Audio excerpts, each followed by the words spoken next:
Alas, no interpretive dance happened.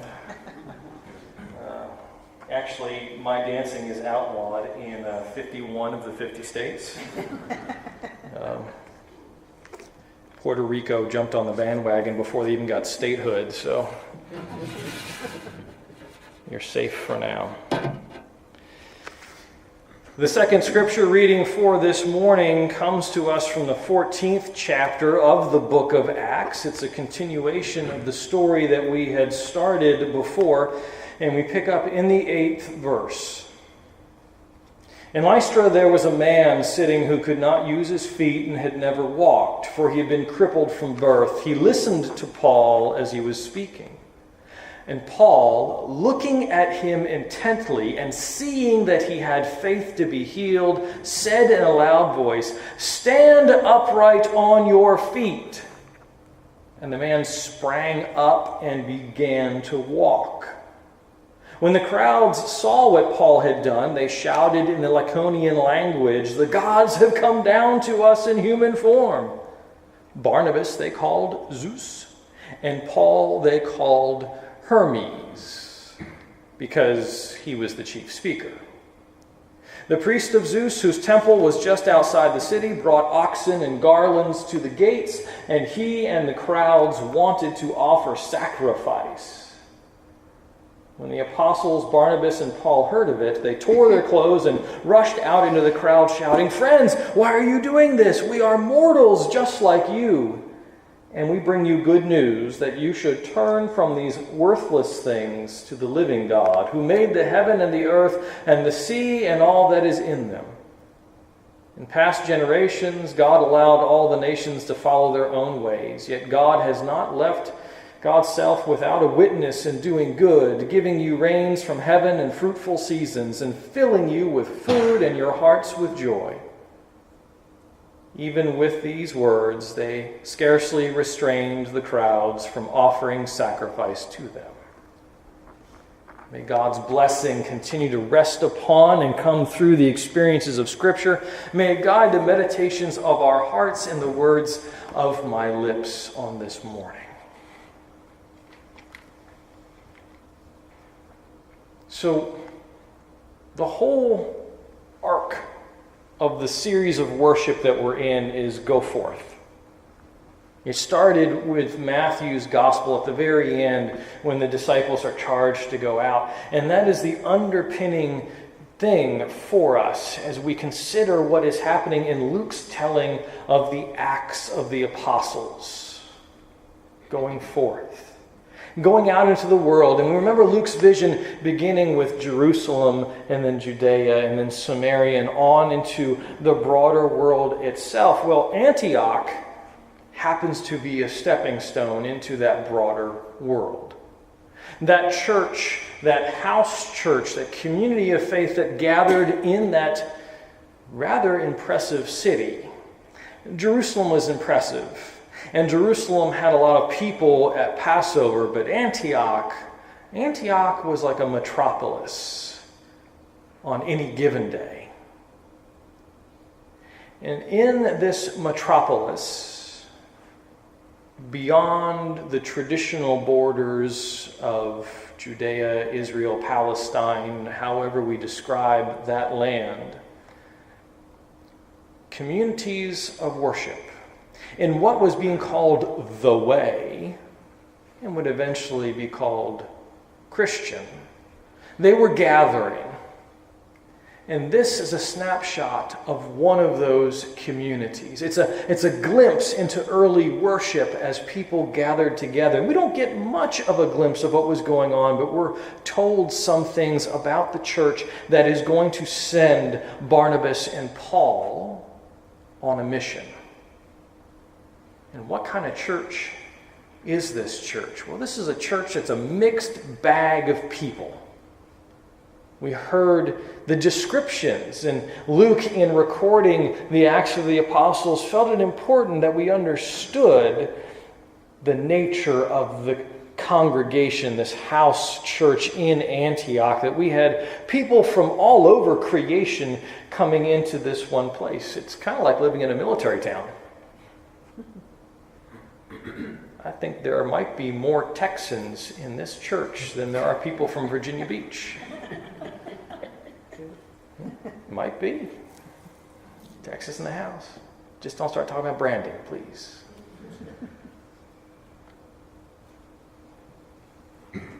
And so, this change, this church is different. This community of worship. I use church, it's really not the appropriate term. It was a house gathering, but old habits and whatnot. Church is what we can latch our minds around. It's a different sort of thing than what Paul, who is actually from Tarsus, so he would have been in modern-day Turkey.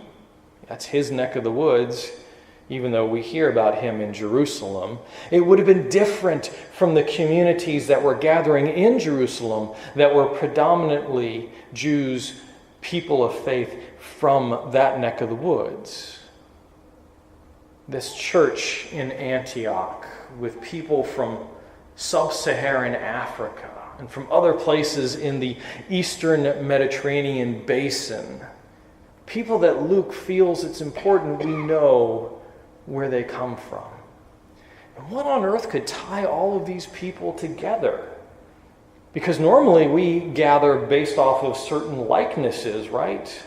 Same kind of food choices. Eastern Carolina barbecue, what? Brownies. We come together based off of, similar history. We can tell the same story about ourselves and we can connect to it.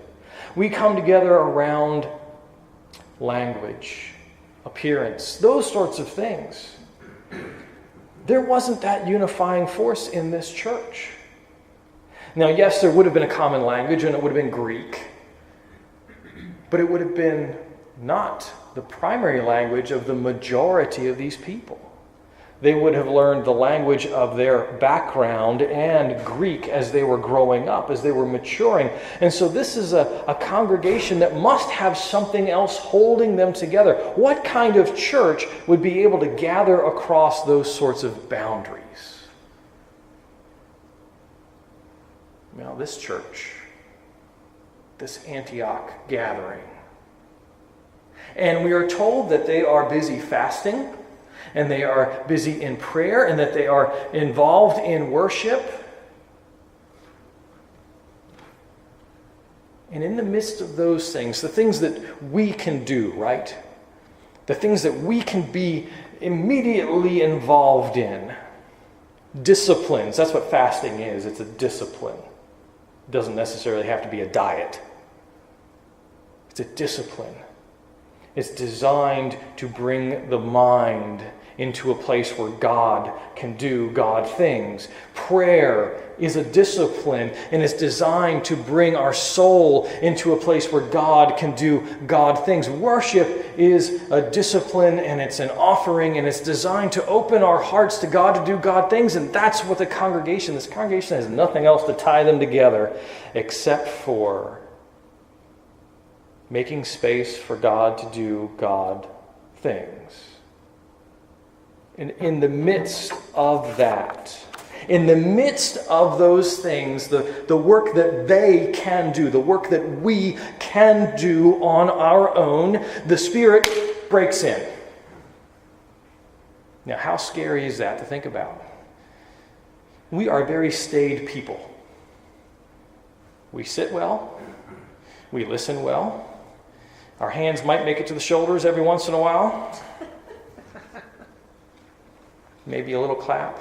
We're a staid sort of people. Not that the charismatic worship is the only way the Spirit moves, but we're staid sort of people. That is who we are culturally, right? That's one of the things that binds us together.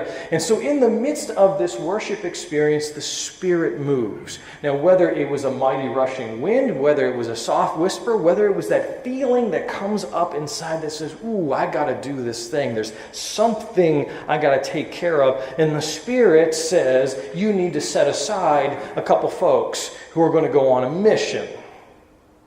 Apostles, people who are sent, ambassadors of the realm of God coming near. And the church, the community in Antioch that has been involved in the things that they can be involved in to make that space for the Spirit to come in and do, they respond with, let's do it. They don't respond with, did you hear that? Or we better double check. Is it in the bylaws? Let's form a committee.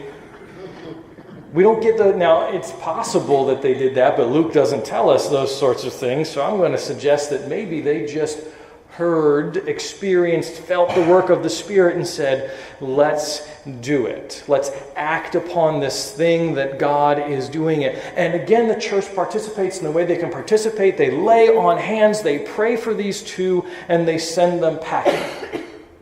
Go out into the world where the Spirit sends you and leads you, and do the things that God has given you to do. The church does what the church can do. This church has nothing else to bind them together. No reason to be in a space other than this connection of God, a God that has resurrected a Christ, and so they're sent out. Look at that, it's all the first reading. Most of the sermon's all the first reading. How about that? And then we're told in the arc of this mission, one little scene of this Barnabas and Paul travel. They're in this town and they do what they're called to do, right? You know, there's a fellow there and he is made whole. There's a physical healing, but more importantly, he's made whole. It's just like what Jesus does in the Gospels. Jesus does physical healings in a lot of places, but ultimately what Jesus does is bring people to wholeness. That's the realm of God come near. People brought into wholeness. And so this happens, right? And how often does this sort of thing happen in the life of the church or in a community? Someone is brought into wholeness, and those of us around mistake the agent for God. The charismatic preacher, right? The program, the committee, the department, whatever it may be, the occupants of certain places in the sanctuary. Something God uses them, and we go, oh my goodness, it's God. And we focus on them or the thing instead of focusing on God. It's human nature, I think, in a lot of ways, because we want the tangible, right? We want the thing that we can hang on to. And so we often mistake God's work for the work of people, and we often mistake people for little g gods.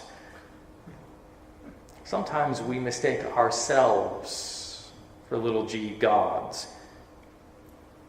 And so in the reaction of Paul and Barnabas, you know, there's a communication error. You can sort of envision the comical nature of this as they're, you know, enacting the realm, and the people of Lystra are speaking their own version of Greek, and Paul is trying to tune his ear in and suddenly realizes they're bringing a bull, and it's not because we're going to have barbecue.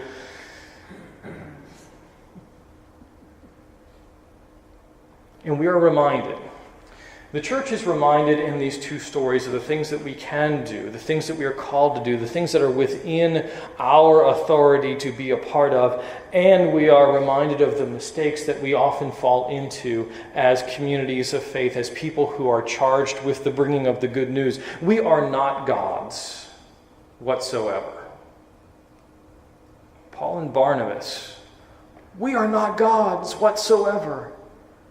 But the God who created everything you see around you, everything you experience, the God who brought that into being, that's the one who caused the miracle to happen. That's the one who bound the community in Antioch together. That's the one who sent the Spirit to say, set these two aside and send them on a mission. That's the God who has been animating church for almost 2,000 years. Worship that God. Not the God of this little fiefdom here, or this little charismatic individual over there, or this group that brings so much to worship. Not the God who fills the parking lots. There's a parking lot God, small g. We offer all kinds of things to them. Not that God. Worship God that is the same God who created all of this,